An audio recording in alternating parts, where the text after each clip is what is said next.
The Czech Republic has produced some truly unique firearms, and among the most modern in NATO service is the Bren 2. It's a rifle that often sparks debate, sleek, lightweight, and clearly designed to compete with the likes of the SCAR and the AR platforms. But how good is it really? In this video, we'll take a closer look at what the Bren 2 does well, where it falls short, and whether it deserves a place among the top modern rifles. The predecessor of this rifle is the CZ-805, a Czech weapon system introduced in 2009 as a replacement for the old VC-58, which literally translated to self-loading rifle. The name said it all. That rifle looked like a Kalashnikov, ugly as my life, but it actually shot pretty well. But today, we're not talking about that. Back to the Bren.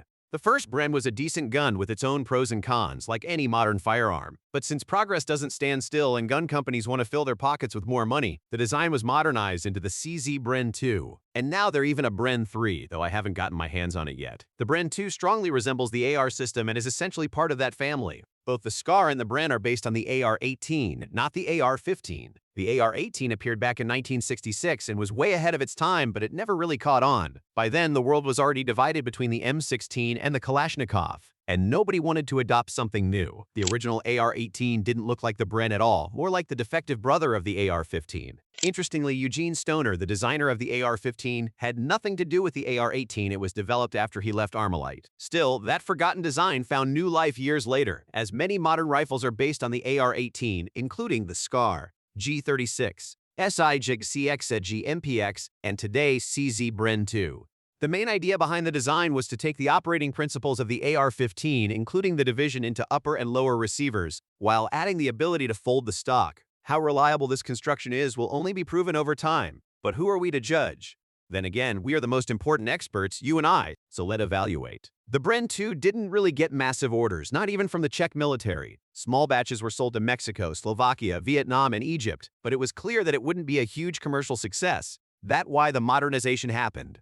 Let's look at the controls. The trigger is quite heavy and has a springy feel. Because of the design, you can't replace it with an aftermarket trigger like you could on an AR-15, so you just have to live with it. The fire selector clicks clearly into 3 positions: safe, semi, and auto. It feels more solid than the AR-15, and it's ambidextrous. The magazine release works just like on the AR-15 and is also mirrored on both sides. The charging handle is normally on the left but can be quickly swapped to the right. When the magazine is empty, the bolt locks back. Releasing it can be done in 2 places, but one of the buttons is quite stiff, so it's not as easy as it should be. The rifle comes with folding iron sights, a diopter rear, and a front post, which are sturdy and functional. There are sling mounts both front and back on both sides.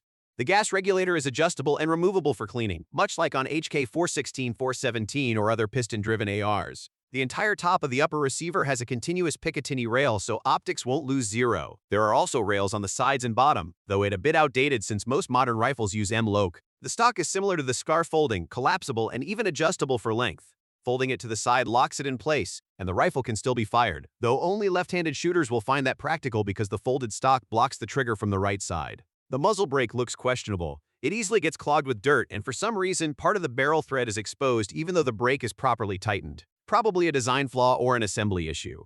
Overall, the Bren construction leans toward cost reduction and simplification. The lower receiver is one big polymer piece that integrates the pistol grip and trigger guard. That means no swapping grips, and if something breaks, you need to replace the whole lower. The fire control group is also unique, unlike the interchangeable AR-15 setup. For the military, this doesn't matter, you use what you're issued. For civilians, it limits customization. The rifle uses NATO standard 5.56 by 45 ammunition, such as the M855 green tip. These rounds were used by U.S. Special Forces during the Battle of Mogadishu, known from Black Hawk Down. They had great penetration but poor stopping power. They would pass through enemies without dropping them quickly. Shooting the Bren 2 in full auto shows that it kicks a lot harder than a Kalashnikov. With the AK, I can keep the sights on target with the Bren. Only a couple of rounds hit out of a burst, which is poor performance. Maybe the muzzle brake is to blame, maybe the system itself. In semi-auto, though, accuracy is fine, especially after adjusting the gas regulator. Field stripping is somewhat similar to the AR-15 but less convenient. Some pins are very stiff, requiring tools or even a cartridge to push out. The lower is polymer and feels less durable than metal.